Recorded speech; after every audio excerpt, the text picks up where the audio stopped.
No, because when you challenge my opinion, it makes me grow as a person. I like that you always dress up for the show. And I appreciate that. And you always look so fresh. You always look so clean. Well, that's nice of you to say. Always looking very, very good. Well, thank you. And your beard is on point. Oh, it looks immaculate. Your beard. Let's talk about your beard. This is trash and garbage. No. Yours looks actually like well-groomed. And the way that your hat matches the shirt and the color. Oh, now we're talking about color coordination. It is on point. What about your whole look? I mean, look, you're accessorizing. Filthy casuals.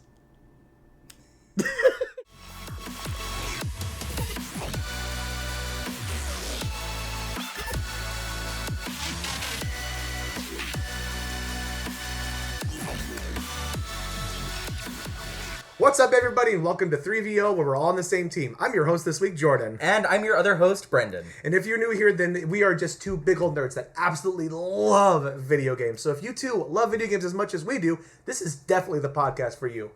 This is another one of our filthy casual episodes where we take things a little bit more loosey-goosey. It's a little bit sillier. But first, as usual, we have patch notes. Let's go and check in. Brendan. Hello. How we doing? I'm good. Are you good? I'm so good. You feeling good? Yes. Okay. I'm doing really good because what's cool is, as of recording this, I am 9 days away from my wedding. Yes. 9 days. So then, isn't that crazy? Will you be married when this episode comes out? When this episode airs, I will in fact be married. I will have been married for 5 days. So preemptive congratulations. Thank you. The wedding was beautiful. It was absolutely spectacular. And it went off without a hitch. No hitches at all. No hang-ups, no snags whatsoever. Nope, nothing. Because any hang-ups and snags, I will tackle at the wedding. That is my job as flower girl. I'm so excited, Jordan. I'm so ready for this. I'm so ready. This is going to be so good. Mm-hmm. Other than that, I have actually been playing some video games. Yay! That's always exciting. Crazy, I know. I know. But Nintendo just ended. But they just had like a... Nintendo ended? Nintendo's over. It's done. Ended. They're gone. Sorry, I'm not helping. No, they had a first of the year, like Happy New Year's sale. Oh, gotcha. That went on for a while, and so I picked up like 3 different games, which was actually like 1, 2, 3, 4, 5, 6 different games because they had like combined together. Let me explain. Oh, okay. So I picked up one. I picked up the Amnesia games. Oh yeah, okay. So and you bought like that's like 3 games in the collection. Yeah. So I'm excited to play those because I've heard good things. Yeah. I also bought Lego Harry Potter, which is years 1 through 4, and then years 5 through 7. Yeah. I used to play those when I was a kid. Oh, they're delightful. The Lego games are always fun. Super fun. It's super casual and low impact. Yeah. Able to pick it up, put it down, and not be like, "What am I doing?" Because it's a Lego game. You know what you're doing. Yeah. So got that and I've been playing with Garrett. So that's been a lot of fun. And then I also picked up a newer game called Grease. I think that's how you say it. It's GRIS. Grease. Okay. It's an indie title, and it's like a living watercolor masterpiece. I don't know how else to describe it. It's really interesting. You have a real inkling for the certain visuals for gaming. So just like that, Spiritfarer, there's definitely a style that you appreciate. Oh yeah. No, it's definitely an art piece. Oh, for sure. It's a platformer. Okay. It's like a very streamlined, minimalistic platformer. Gotcha. And what's cool is you start out and you're there's been this somewhat traumatic event for the main character, and then you start exploring the world and you collect color slowly. Ooh. So it's kind of monochrome for a while, black and white, and then you go along, and you collect the color red, and so red fills in your environment, and then you go through this desert area. It's really interesting. I'm not doing it justice. It's really interesting. That sounds cool though. I like that. Yeah, it's really cool. I picked it up on the cheap because of the sale. Yeah. Also, Nicole, friend of the podcast, recommended it to me, so I was like, let me grab this. It's great. It's right up my alley. She knew exactly what I needed. How's it spelled again? GRIS. Grease. GRIS. Okay, Yeah. I'm going to look into that a little bit. Yeah, I want to see what that's really about. cool. Would highly recommend. Okay, sweet. How about you? What have you been up to? Well, first, as usual, got to start with one of my soapbox moments. Little soapbox moment. Oh no. If your streaming channel, YouTube channel, podcast, or anything else is not doing well, it's not because women have breasts. Maybe you're just not as interesting as you fucking thought you were. Oh. This is coming from someone who has a podcast whose views average at around 15 to 20 views per episode. Just saying. So to clarify, Yeah, well, this is a general problem in the gaming community, just like specifically. But it was recently brought up again from somebody that I follow online, Alana Pierce. To which, if there's somebody, if you're in the gaming community, if there's somebody you should be following online, this is the woman. She's awesome. She's a fucking badass. She's currently working for Sony, specifically in the studio that makes the God of War games. Oh, okay. So like, definitely somebody with their finger on the pulse and shit like that. Yeah. It's just one of those things that anytime somebody who is either identifies as a woman or is female presenting anyway offers their opinion on something in the video game world, it's the only time I see like credentials called into action, or called into effect. Yeah, they're like, who are you? Yeah, who are you? Like, oh well, well, what do you know about video games? Blah blah blah blah blah. Da da da da. It's like, never mind. She went to college specifically for writing for video games, and worked at IGN and worked at Rooster Teeth. And so it's like the credentials are there, but also, even if they weren't, she's allowed to have a fucking opinion. So what was her opinion that got called out? I don't remember specifically what it was. It was just, she made a post on Instagram just sort of showing like, this is the shit I still get in like my comment sections on like random stuff. I think one was just like for a gameplay video she did for the Resident Evil 4 VR that just came out. They just released Resident Evil 4 for VR. Uh-huh. And she released a gameplay video of her playing it. And somebody was just like, another woman just like offering up her fucking dumb shit opinions on video games, which she doesn't know what she's talking about. Just, yeah, insane shit like that. And it happens like constantly. Again, I'm very vague on all the details of it, because she just kind of like posted up, it's kind of like, this is the shit that people still post on my videos and whatnot, but yeah. Fucking. Just insane. Just, and it led, and well, part of it was she also made a TikTok about how people make an assumption about how it's easier for a woman on Twitch and stuff like that, because all you got to do is show like some cleavage, and all of a sudden you've got millions of views and subscribers and shit like that. And she pointed out the fact that like the top 50 streamers on Twitch are all men. Yeah. Yeah. Yeah. And there are people still arguing with her and telling her that she was wrong. People never cease to amaze me. Never, ever. And it's so fucking insane to me. So yeah, it's just been bothering me. So, yeah, wanted to bring it up on the podcast. That's bothersome. It is very bothersome. I appreciate that you bring these things up, because if you didn't, I would never hear about them. It's a blessing and a curse, because it's like, I don't seek out like drama for this kind of shit, but it pops up on my feed, and I just get very upset. So then I'm like, well, now I have an outlet to like get it out, other than just screaming it towards my wife. Deal with my shit. Just talk about it on the podcast, babe. I don't want to hear it. Okay, that's funny. I like that. Yeah. Other than that, though, it's been a very, very good time for me. Also for video games, I'm trying to go through my back catalog of games that I haven't beaten yet. So started off, even though I recently bought it, beat the Guardians of the Galaxy game.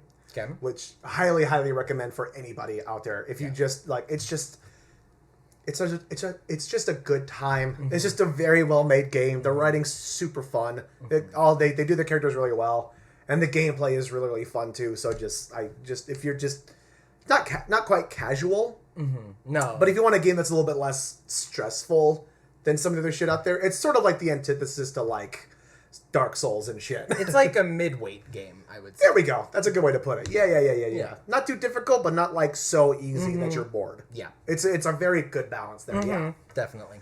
And then I went back and I finally beat the last God of War game for PlayStation, which was, and I mean this in the best way possible, but it was a fucking journey to get through that game. Because I was playing it before, and I was like running around, like finding collectibles, doing side quests and whatnot, and I was just like, you know what? I want to beat this game, so I'll do some more side shit. I'll get enough stuff so I know I can get through the campaign fairly easily, and then I'll be good to go.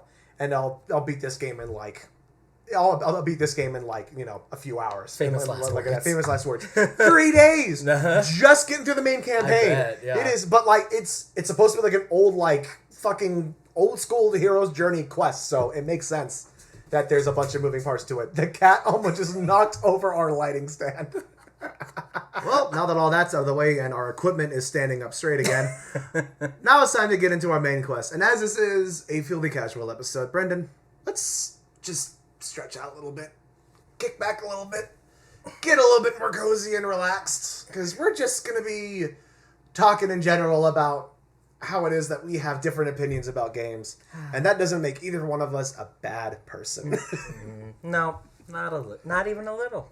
I really wanted to do this follow-up episode after our last episode because, I mean, I kind of wrote this idea in sort of as a preemptive strike in case, like, knowing us, I didn't think it was going to go bad, but in case the last episode did get a lot more heated. So that way we could do this episode to be like, we're still friends, everything's okay. Let the people know. Let people know, like, everything's good. Yeah. But I also did want to do, I still want, even though it didn't go that way, I still want to do this anyway, just as like a discussion, because I feel like this is an area too, in gaming in particular, where people get kind of head-butty and fighty towards each other, because it's just like, I love the Halo franchise, and if you don't, then that means we can't be friends.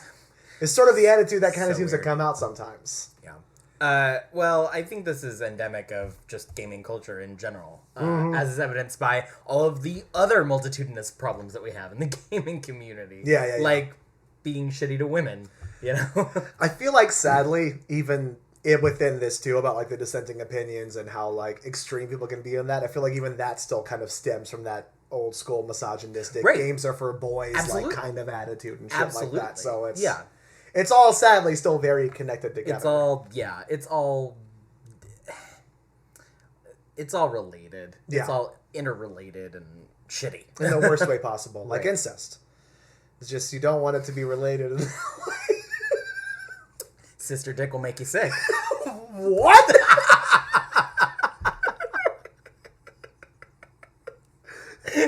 Wow, okay, hold on. I was like, I should have brought incest into this, and then you took that ball and fucking ran with it. Sorry, that's the thing that Trixie and Katya say on their show. Sister dick makes you sick? Sister dick will make you sick. Okay. Maybe we should go back. Nope. Nope, we're moving all forward. staying. This is all staying in. This is all staying. Hey, if all the shit that I've ever said without going back stays in, so does that. It just, you know, when you say the first thing that popped into your head, that really you know? Yes. And then sometimes you're like, oh, should have said the second thing. That moment you like watch it come out of your mouth and you're like, no, come back. Yeah. It's the best. But anyway, I was just yes-anding anding you bringing up incest. It's true. I started it. Listen, just because I build a fire doesn't mean you have to dump gasoline on it. That's exactly what yes and is. Anyways, so yeah, it's but it's okay to have different opinions. Yeah. That's why there are more video games in the world than one person could ever play. Yeah, and plus, like, with that, and as the audience for gaming grows, as it has continuously since games have come around, you're going to discover that there's more people who play them and would like to see different things within those games, and that's how you get diversity in your games. That's how you get more creative outlets in your game and stuff like that. So it's like, the more shit that's out there, it's just, it also always comes down to just kind of like, not everything is going to be made for you. No. You know what I mean? No. Like, I might try out that game Grease that you were talking about earlier and realize this isn't the game for me. Yeah. Kind of like what happened with we talked about on this podcast, that dungeon crawler that you like to watch, the kind of 8-bit looking fucking, the one where you always start off with like, oh, you're talking about Dead Cells. Dead Cells, thank you. That's the one. Yeah. Very well made game, incredibly cool looking. The mechanics in it are really cool. The writing is super clever and fun. Right. I'm probably not going to play that game again. Right. Which is fine. Yeah. Yeah, but I'm not really into like the repetitive dungeon crawler aspect though. Yeah, just like in the same way you're not really that into like a first person shooter necessarily. Right. But that doesn't mean that like that one I'm never gonna play one or find one that I like, or also that like it doesn't mean that it's badly made or a bad game. It just means that it's different. Mm-hmm. Well, and two, I think people are a little guilty of putting labels on things and then going, oh, you know, I don't really gravitate toward that, whatever the label is, and then like they like kind of close their minds off preemptively to things, and they can be like not open to trying new things. Like okay, Halo. I've tried out Halo before, and I just kind of know it's not for me. Yeah. But if I, said, if I let that form my opinion of other first-person shooters, then I could have, never played a game that I really love, like BioShock. Yeah, you never would have played the first BioShock. Like I never, exactly, or any three of them. Yeah. And I like two of them, so. Yeah. I'm just kidding. Fine. I was waiting for, so here's why I only mentioned one. No, but what I'm trying to say is that you can't let your opinion of a specific genre or a specific type of game flavor your opinion of any and all games of that, because you just never know. Oh yeah, no, I used to do the same thing specifically with like RPGs. I'd always just be like, oh, I'm not an RPG player.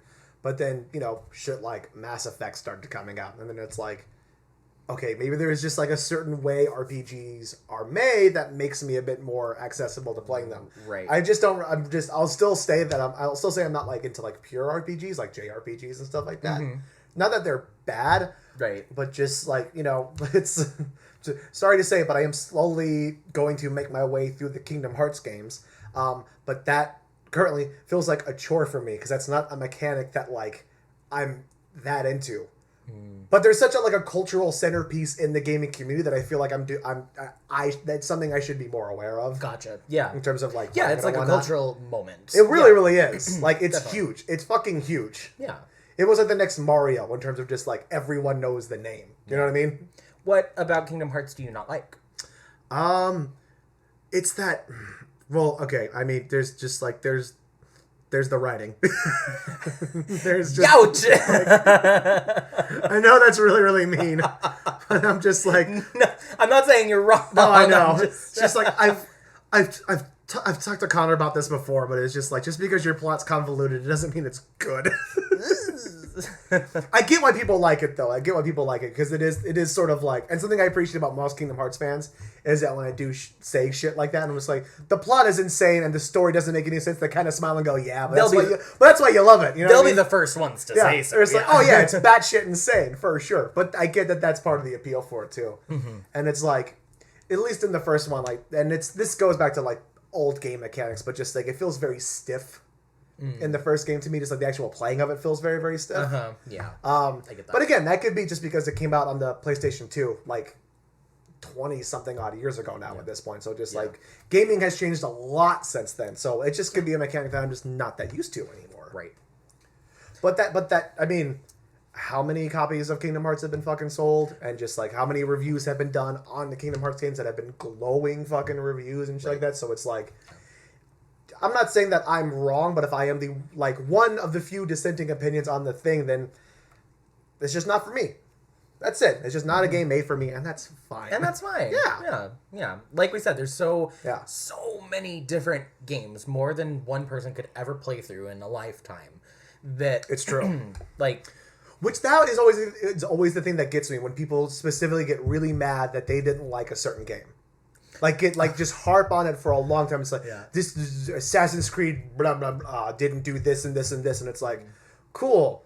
There's like 12 other games in that series that you could go try out and play, right? And if you don't like any Assassin's Creed game, go play Yakuza. Go play fucking the original Thief games. Like, play the Hitman games. Like, if you still want stealth, play that shit. But like, just don't. I don't know why somebody is specifically in a genre, or specifically in the gaming community, when there's, like you say, so many games out there, why you would choose just to sit there and be mad at a game when you could just go play a game that you fucking like. Like, I don't understand it. Yeah.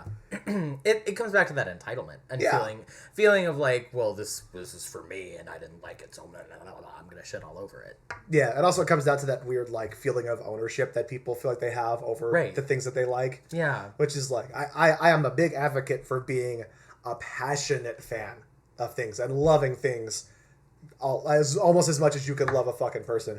But at the end of the day, it's not yours. You didn't make it. Like, you didn't put in that. You picked it up and played it, and that's awesome. However, you didn't make the thing. Right. You didn't have a hand in the creation. You have a hand in the consuming. And exactly. Yeah. Yeah. And that doesn't excuse things that are just like bad. Like, there have been games that got made where just like things weren't followed through. Like the early before everything got patched out and whatnot, the release of Mass Effect Andromeda, I think is a pretty fair example for that. It was full of glitches. The animation was just not. It wasn't good, which they knew because they fixed a lot of that stuff when they added the patches and whatnot to it, and just the games. This is more of an opinion. The game still feels very stale to me, like no matter how much they fix it. But just like I'm not saying you can't just like point out like you can't. I'm not saying you can't you can't notice flaws within these games as well and be like, no, this is an actual problem. Like kind of like what we talked about the last episode with the BioShock Infinite episode with the stuff with the Vox Populi. I said it right this time, right? Yeah, I did. Yes. I did. Yes. I didn't accidentally reference Critical Role again this time. We have to be careful. Eventually, that's going to be copyrighted. We're not going to be able to say it. I know, right? Probably is, to be honest. They have action figures and shit all over the place. So yeah, they definitely got that on copyright.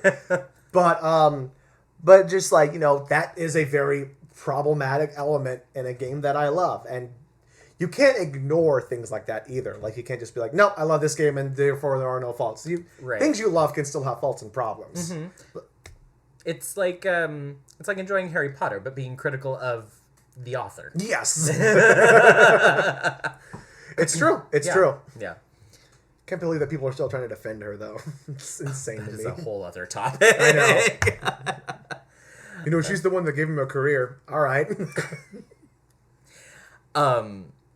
So, what can people do to not be jerks about their opinions when they disagree with people about video games? I mean, and part of this too, I feel like we're coming in a little harsh on some of this too, just like, this for me anyway, this comes from experience with this. Mm-hmm.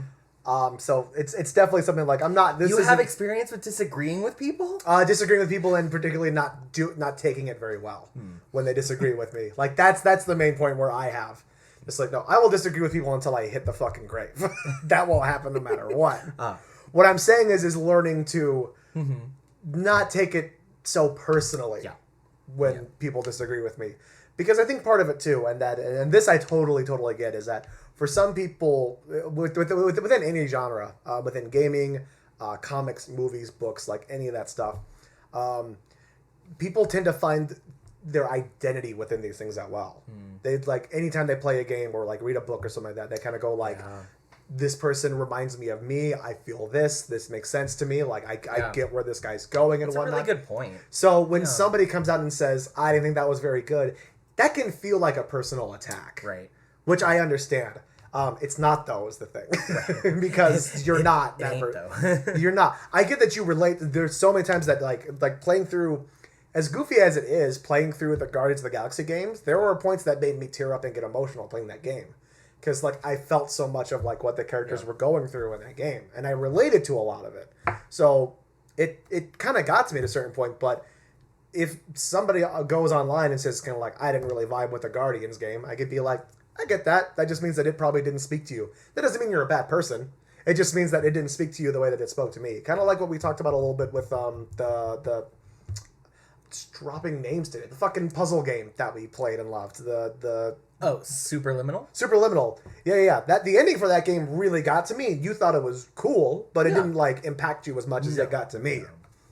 That's the other thing too, is that things are going to hit people differently. Oh yeah. Like, I'm the only person I know who still watches the ending for the Con Air movie and cries at the end of it.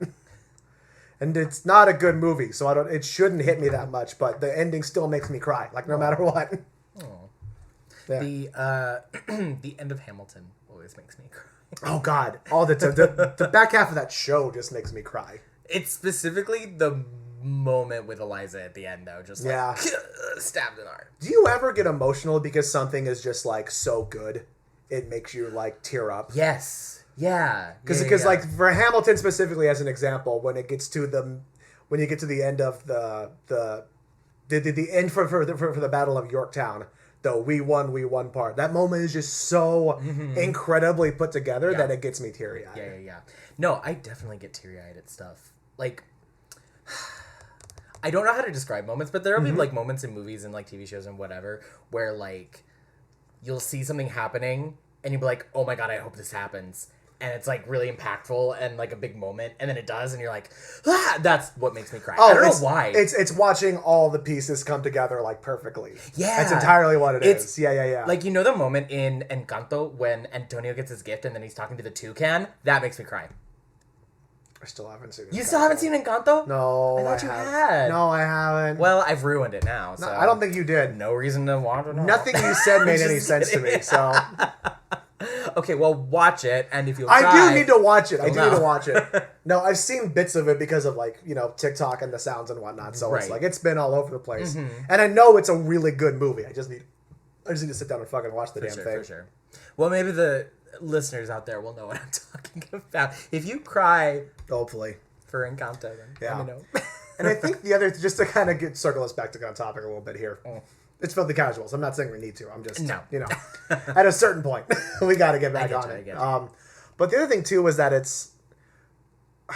this one's tough for me because I feel like it's a lost art kind of to disagree with somebody without sounding like a prick. You know what I mean? Like, I feel like, because it's explaining yourself without being condescending has kind of gone out the window a little bit. And it's something that I personally struggle with when I talk to people. And... well, because I don't know. I think I'll pose a question for you. Just like, how do you... No, even this... I don't think there's a... I just think it's a bad form to do, because I was going to ask you, like, how do you explain to someone that they didn't get something without sounding like a dick, but even that question makes me sound like a dick. So I just think there's inherently a problem with trying to tell somebody that you don't get it. I fear that you've misunderstood me. Okay. That's pretty good, actually. Yeah. I think you've misunderstood. I fear that you've misunderstood me. I like that. Or I don't believe that you've completely understood me. Yeah. I feel that my point has been missed. Yeah. Like, something like... turn it back on you. Yeah, like I tend to go with maybe I explained myself badly. That's good. That's maybe the one I always go Maybe with. I wasn't clear. Yeah. Is one that perhaps I wasn't clear. Let me try to go further down and explain a little bit more. Because I think in professional settings people encounter that a lot. Yeah, especially nowadays where everything is like a lot of people are working remote. A lot of people are sending like emails and chats and things that. Yeah. And it's like sometimes it can be hard to communicate effectively through those means if you're not used to it, certainly. So you definitely need to adopt a language of like the professional language of like, hey, we're on the same team, I'm here to like smooth things out. Yeah. You know? I got you. And I think that can be effective in everyday life, especially if you're like trying to communicate with somebody when you have differing opinions. Yeah.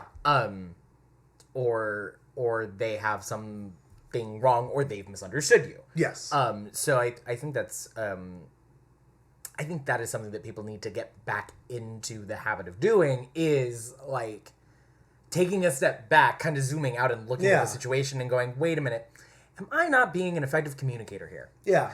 Or maybe you have been an effective communicator, but they're not an effective reader. Yeah, that's the thing too. That's the thing too. Is that's true too. Is like that goes both ways. Is like you need to be clear about how you express what you're trying to say. Right. However, whoever you're talking to does need to be open to actually listening to you. Mm-hmm. Yeah. Which is, I can admit too, has been a very, very tough thing for me. Is that like I have to. I don't know if it's I need to get diagnosed with ADHD or what it is, or just I don't like listening to people sometimes. I think a lot of people around our age need to get diagnosed. Need to get diagnosed for sure, probably. Or if it's just like something else going on, but it's like I have to like actively engage and like think about like I need to listen to what this person is telling me. Otherwise, it just gone. Yeah, I get you. Yeah. Okay. Glad to know. Do you have the same issue? I'm sorry. What did you say? God. This is the perfect people to run a podcast. It was a joke. No, I know. Okay. No, I know. I got it. That's why I laughed.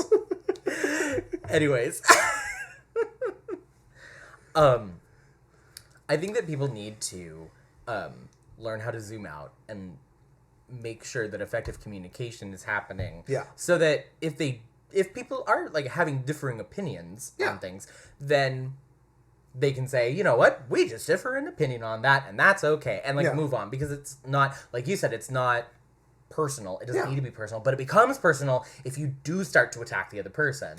Yeah. Like, you're dumb because you, I don't know what. Yeah, you have a number of things. You know, you live in X city, so you're dumb. Mm-hmm. Nope. Not good. Yeah. That's an ad hominem attack. Yeah. Oh no, the amount of times that I've been told, just like getting into discussion boards and stuff back in the day online, because I said that I didn't think that the Metal Gear Solid series was as great of a game series as everybody else made it out to be. Mm-hmm. The amount of times I've been told that my opinion was trash, and I didn't get what the games were doing, and I don't understand Kojima, and he's a brilliant artist. Mm-hmm. which he is. I can't pretend he's fucking not. He is. Like, the body of work proves itself. But I'm still allowed to think that, you know, not everything just because you did the research doesn't mean that everything needs to be included in the fucking game. That's all I'm saying. Like, sometimes just talking about a gun for 20 minutes isn't good narrative storytelling. Yeah. Maybe that's part of it. But do you know sorry, just this please. popped into my brain. Go and for it's it. Filthy Casuals. Yeah. Do you know what I like to do sometimes when I have a differing opinion from like maybe like the majority of the room or the discussion board or the whatever? Do you know what I like to do? What's that? Keep it to my damn self. There's also that. There's also that. There's nothing saying that you need to, unless somebody like very specifically like asks you like, hey, what is your opinion? What do you think about this? Exactly. Yeah. And then at that point you are open to say, you know, X thing wasn't really for me, so I've just been, you know, kind of, that's why I've been like maybe keeping quiet or not really participating in the conversation. Or if you are going to be the kind of person who likes to just throw your opinion out on a whim, subtweeting my fucking self here. Then maybe you should get used to the idea that people are going to disagree with you and tell you that. Because if you're going to throw your shit out there, people are going to be allowed to engage in that discussion with you. You can't get, if you put it out there to the world, you can't get mad when people respond and don't agree with you. Right. Like that road has to go fucking both ways. Otherwise it doesn't work. Right. Yeah. You definitely have to be open to that. Yeah. I don't know. Because mine, especially lately, is like if I do just kind of throw shit out there and go like, I think this about this and this and this, I'm actively kind of looking for someone to challenge me a little bit and go, hey, actually, have you thought about it this way? Or have you looked at it like this? That's the thing, too, is like if you're offering a different perspective, it is in the presentation as well, like we talked about a little bit ago. And it's going to go, and instead of go like, well, you didn't get that it was doing this. It's like something you're very good at, too, actually, is you will often go, well, have you thought about it this way? Have you tried looking at it from this perspective? Have you thought about it in this way instead? It's like you're very good about making me kind of go like, okay, didn't think about it like that. But now that I have, I still think you're wrong, but which is fine. Which is fine. Absolutely. I think we demonstrated that pretty well on the last episode. I think so too. Where we were talking about the ending of Bioshock Infinite. Yeah. Very different opinions on it, and I understand where you're coming from. And both are fine. Yeah, both are fine. Both are totally fine. Right. Neither one is bad. Right. But yeah, I would just like, I don't know. My piece of advice, if maybe you were like looking for advice, I don't know if anybody's coming here for advice, but we're offering it, so. But like sometimes it's okay to just like keep your opinion to yourself. Yeah, that's okay. Because you can have the whole agree to disagree conversation with yourself in your head. You know. Yeah. You can go, I disagree with whatever person is saying. Yeah. But I don't really need to say anything about it because I know that we'll just disagree because they're so convicted about their feelings about this. Yeah. And I feel very differently, but okay, whatever. Yeah. Move on. Like something else that I've been trying to get used to, too, was just, like, going through, and especially with the TikTok works, you can sort of go through, and I follow a lot of, like, different review channels and people who would just, like, give their opinions on, like, movies and TV shows and shit. And I'll come across one where somebody will say something that I don't agree with, and I'll feel myself go to type out my fucking essay to tell them why they're wrong, and then I'm just kind of like, why am I doing that? They didn't say anything, like, unless it's like shit where I see it online and it's just like they're just like, oh, Marvel sucks now because of diversity. Then I'm like, okay, listen, like, perfect. This is perfect because you brought me to my next point, which is I was gonna say, this is all fine what we're saying about opinions that don't really like matter, like ultimately don't matter. But if it's opinions that are like harmful to a group of people, then get out there and fucking disagree. Oh yeah, 100%. Then jump into that guy's comment section and be like, "What the fuck is wrong with you?" Exactly. Yeah. Shang-Chi was one of the best fucking Marvel movies that's been done so far. Why are you saying diversity is ruining the cinematic universe? Shut up. Hate that shit. Yeah. I agree with that. Entirely. Right. 100%. It's one thing to like keep your opinions to yourself about things that don't matter at all. But if it's damaging you or a group of people or, you know, whatever, then I think you should and very well should feel empowered to speak up. Yeah. Especially if you were a part of that group. Like if I see shit about like if anytime I come across shit that has like bi erasure in it, I am fucking on it. Right. And an excellent point that I'm going to get to now, maybe if you're not part of that group, you should maybe wait until other people chime in from the group. Yeah, see You how the know, group, like, don't speak up for somebody else. Don't. Yeah. Yeah. I've had this discussion with other Yeah. people before about like being an ally for other groups and whatnot. Is that it's Yeah. like anytime I use my voice within that discussion, it is echoing what somebody else from that group has said. Right. And I try to make sure that it's clear that that's what I'm doing. I'm just kind of like, well, here's where I get this opinion on this from. Yeah. You know what I mean? I'm not just jumping in going like, me as a white man on this issue Right. for black transgender woman, I would like to say my piece here. Right. Because it's not about me. Right. Exactly. Yeah. Yeah. That's careful waters that you have to wade out there in the world. It really is. It really is. Just do your research and be careful. Yeah. But it's, again, if you're going to throw your shit out there, just remember you're leaving it open for someone to come for you. Like that is an open invitation. Like if you're going to throw it out, especially online on a public forum, it's just like, no, people are going to respond to you at this point. That's going to happen. However, if you are going to respond and they're not being toxic, they're not doing the things that we were talking about, try to express your disagreement in a respectful way. Yeah. Be respectful. Don't go after somebody because they disagree with you and be like, well, you're wrong because you have breasts. Like that's not going to get us anywhere. Like, where do you think the discussion is going to go? Well, it's a logical fallacy, so it doesn't go anywhere. Actually. True, exactly. Because an ad hominem attack is a literal logical fallacy. Yeah. Look it up. Yeah. All that does for me when people do shit like that is that makes me go like, so you don't have any more room, but you don't want to just admit that you're wrong. Just I would just type out like ad hominem attack, logical fallacy. Look it up. Yeah. I don't usually troll people on the internet because like I ain't got the time. Right. And I'm not here to like educate people. For sure. Yeah, like, yeah. I learned that stuff in high school. Maybe, go learn it. But yeah, no, I've definitely been tempted to be like, straw man fallacy. Yeah.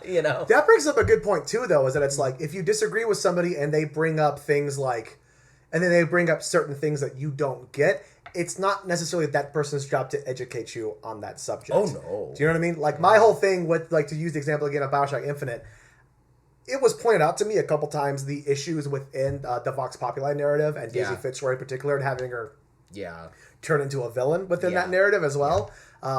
Complete had blinders on to the whole thing. I was like, no, anyone from any group can become the villain and blah, blah, blah. Not the fucking point. But then, like, especially over the last couple of years, unfortunately, kind of having to do some more research and deep dive into shit a little bit more, learning a bit more about the issues within the POC community and whatnot, did make me realize just how problematic that plot point in the story is. So, like, but that was an education I had to go and get for myself, because even if somebody does give you the information, you're still probably just going to go, nope, doesn't matter. You got to get there on your own, but you got to be willing to get there on your own as well, is the other thing too. Yeah. So it's like, just because you don't, and that's the thing too, is like, just because on the other end of it, if you don't understand something, that's on you to try to go and figure out what the other person was trying to say. Yeah, absolutely. Like, that's a bit more on you too. And if they've done everything they can to try to clarify it for you, especially then, you got to go and do your own research on that. Not research like people are doing with the fucking vaccine. That's no. There's been a lot of other people doing research on that shit. Trust them. Whole teams of scientists and whatnot for years have been studying this. Trust them. Actual scientists. Yeah, not your friend on Facebook. Don't do that. Not Larry, who's still in the town that he went to high school in. We're not talking about anyone that we know directly, but we, I'm not.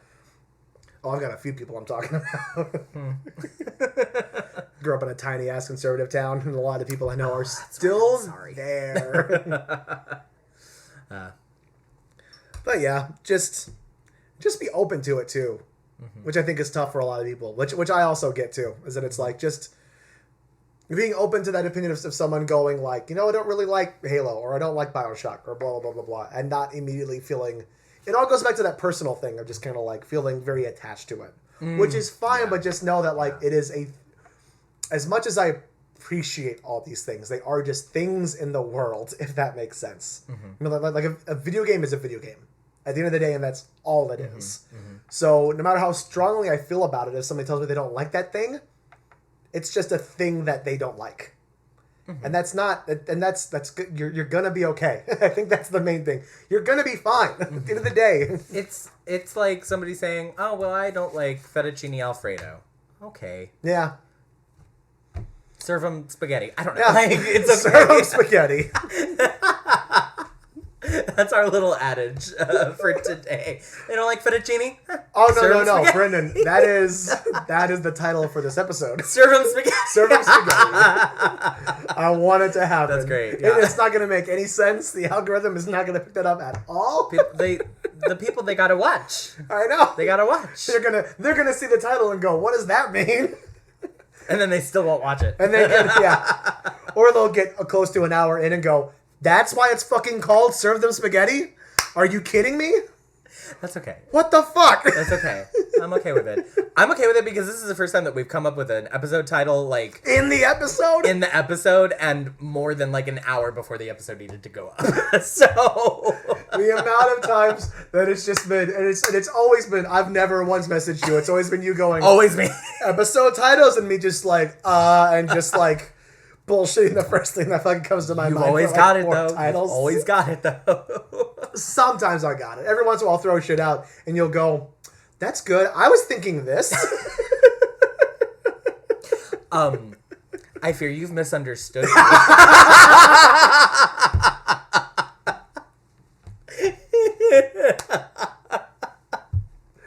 Amazing. Thank you guys so much for listening to this episode today. As usual with Filthy Casuals, we kind of went off the rails a bit at certain points and talked about a lot of stuff that we didn't initially plan on talking about. But thanks for sticking with us on this one. And please let us know if you enjoyed our discussion on differing opinions, or if we're dumb boo-boo heads who don't know what the hell we're talking about. As always, if you have any future ideas for discussions that we can have on our show, then send us an email at 3VOpodcastteam@gmail.com and give us your ideas. You could also find us everywhere on Facebook, Twitter, Instagram, TikTok, everywhere at 3VO Podcast. Make sure that you comment, like, subscribe to our show. It really makes a difference, and we'll see you on the next one. We wanted to do a quick Patreon update for everybody too. Oh, wait. But wait, there's more. The Patreon is up, but not public yet. Yes. But it's coming. It's coming. Yeah. We're gonna let this guy get married first. Yeah, I'm a little distracted. A little bit. Once things kind of quiet down, we should be able to get the Patreon up and running, and then it'll be available for all of you. And as always, same thing with everything else. Let us know if there's anything you'd like for us to start doing with Patreon, any tiers you think would be fun to have us set up, any like things that would be kind of fun perks for people as we get stuff rolling. Yeah. Please let us know, guys. Thanks. Bye.